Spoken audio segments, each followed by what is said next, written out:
The 5 reasons you are not a high swing speed player, and the 5 reasons that your swing speed is low. So if anyone joining on the live stream, leave a comment from where you're joining from. I always love when people comment which country they belong to, which city they're living in. It's awesome to see how far these lives reach. So if you're just joining, we are discussing the 5 reasons why you have a slow swing speed. So this is backed by research. This is using a lot of the research done by Dr. Sasha Mackenzie. So make sure you follow along, and from there, I think you're going to get some value from this. We've got a couple of people joining from Ireland. Thank you, Michael. We've got Cokes, JP, Oho80 from Oregon. Leave a comment, guys, from where you're joining. It's always a pleasure to find out where in the world you are. So the reason number 1 why you have a slow swing speed is your hand path length. And what is that? Essentially, it's the distance your hands travel away from the ball. If I've got a short swing, I've got a very short hand path. If I've got a really long swing, like a lot of long drivers, I'm getting my hands up really high, I'm rotating a lot, I've got a long hand path. So we see that in a lot of the players that have high swing speed. So Scotty Scheffler, for example, on the PGA Tour, like I referenced, a lot of long drivers have a long hand path. There is some outliers with that, obviously, such as Jon Rahm. But if you're Jon Rahm, you need to use the ground really well, rotational velocity really well. A lot of us mere mortals need to have a good hand path length so that we can use the force there on the way down. So when we're thinking about this, I'll be thinking like an elastic band for your body. So the further we can stretch that elastic band, the more elastic energy we have to pull back down along that same hand path and then transfer speed into the ball. So some drills I really like if you want to start applying this now is put a band around your lead foot, holding it in your hands, and you're trying to stretch that band as far as you can to try and increase that hand path length. So this is a great one to start applying that same concept straight away. Also, if you've got access to a gym or if you have bands at home, a nice one is doing chops into your backswing position, just getting used to full thoracic rotation and full hip internal rotation of that trail hip to again get that hand path going as long as you can. For anyone that's joining, we're discussing the 5 reasons why you have slow swing speed. If you're joining from a different country around the world, leave a message in the chat bar where you're joining from. It's always fantastic to know where in the world you are at the moment. So number 2, the reason why you have slow swing speed is you are applying force in the wrong spot. So with the golf swing, we have what's called the kinematic sequence. So a lot of you may have heard of this before, but essentially it's the sequence of your body parts to create an efficient golf swing.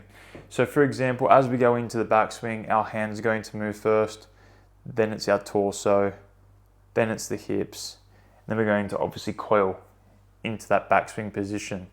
Then on the way down, it's the opposite. We want the hips to start rotating, our torso and our chest, and then lastly, arms and hands coming into the club.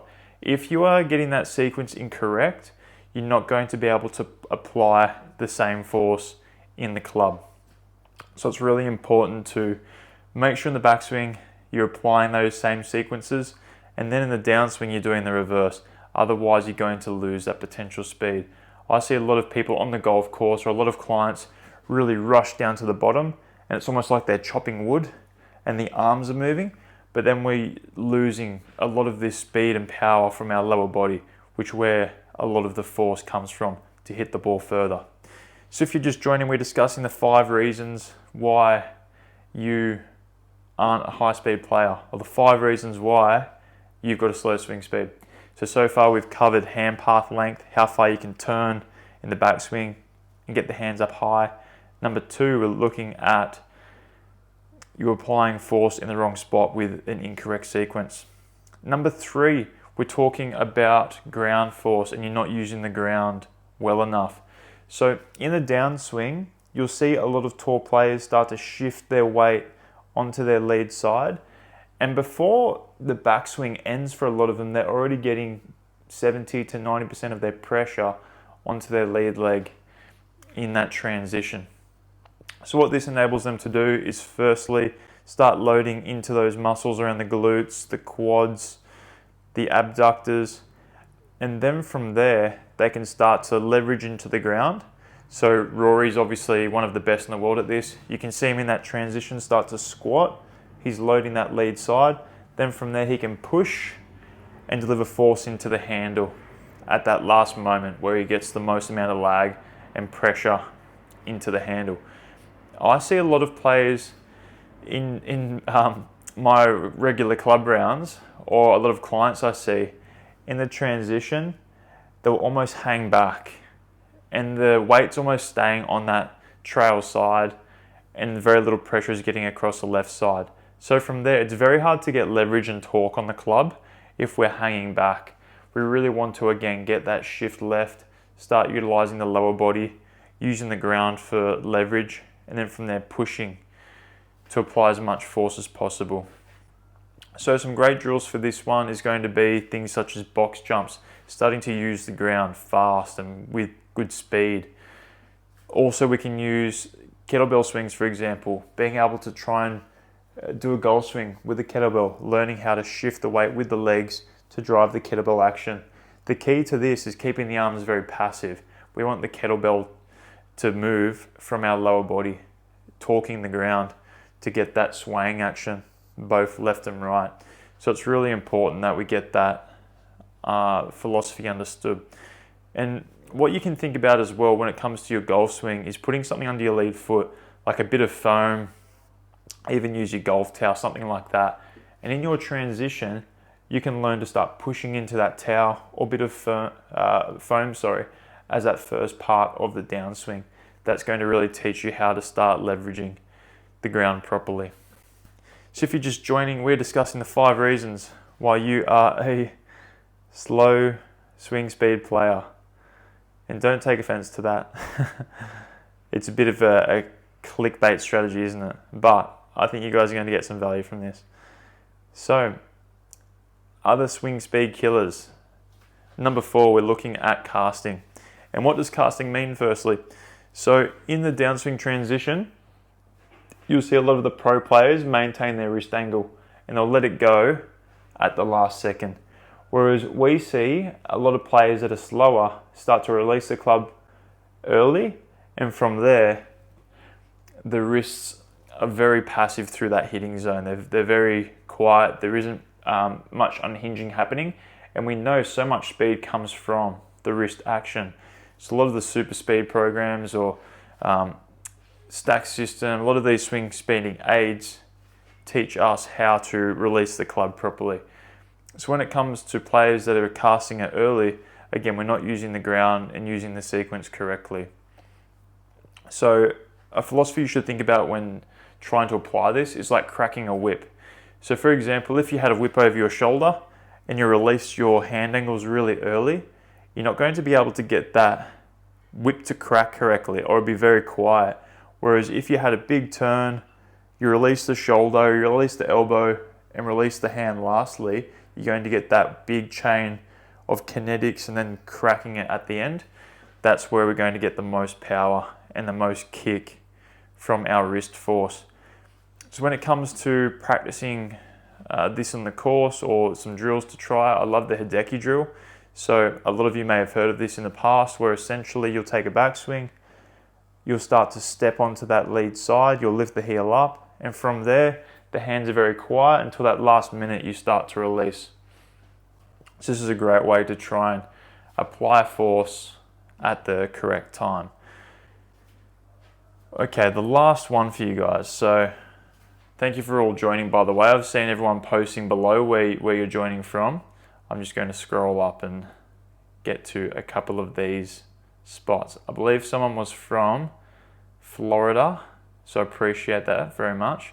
And leave a comment below from where you're joining. It's always a pleasure to know where in the world you are. We've got Chicago from W003. Thank you very much for joining. I appreciate it. But let's get to the last point. So over rotation. This is a swing speed killer.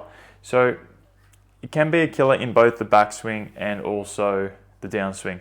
What I see a lot of people do that are slow swing players, they start to rotate, over rotate, they start to lose their posture. They might go this way into into reverse spine tilt, and from there they're losing a lot of tension with their abdominals, with the muscular slings that go from the lead hip to the trail shoulder. So for example, we want to keep some sort of pressure there so that, again, elastic band is stretching, but we don't want to get to the point where we're losing complete tension with that band. So if I'm overextending, my abs start to stretch in a negative way, our spine starts to get into these awkward positions, and then from there it's really hard to use force effectively. So when we're making a big turn, we want the muscles to be bracing around the spine, we want to be stretching, but we don't want to be in a position where we start to, again, lose our spine tilts and lose our angles. It's a potential injury risk, and we're going to lose that torque that we have within the body. And then secondly, in the downswing, I see this with a lot of junior golfers or female golfers, is they'll start to open their whole body and the club gets stuck behind them. And what this can do, it takes away a lot of that force that we have in the handle and with the hands. So I think some great drills to help prevent this downswing over rotation is by having the feet together. And this is one in the super speed protocols, and just trying to swing with the hands. And then from there, you're going to learn how to release the handle correctly. You're going to work out what the body rotational speed feels like from the upper body perspective. And then from there, you might be able to get the club more on plane, so you can again apply force in the correct spots. In the backswing, I think some great drills are tying a band to your left foot, put it around your right shoulder and try and coil. That band should stay on there. If you start to go into this position of over rotation and reverse spine tilting, that band might fall off. So they are the 5 reasons why you are a slow swing player and the 5 speed killers. If you have any questions, send me a message privately. If you'd like to begin your own speed training program and gain 20 yards within 12 weeks, send me an inbox saying speed program, and I'd love to help you out. Have a fantastic day, and I'll see you all next time.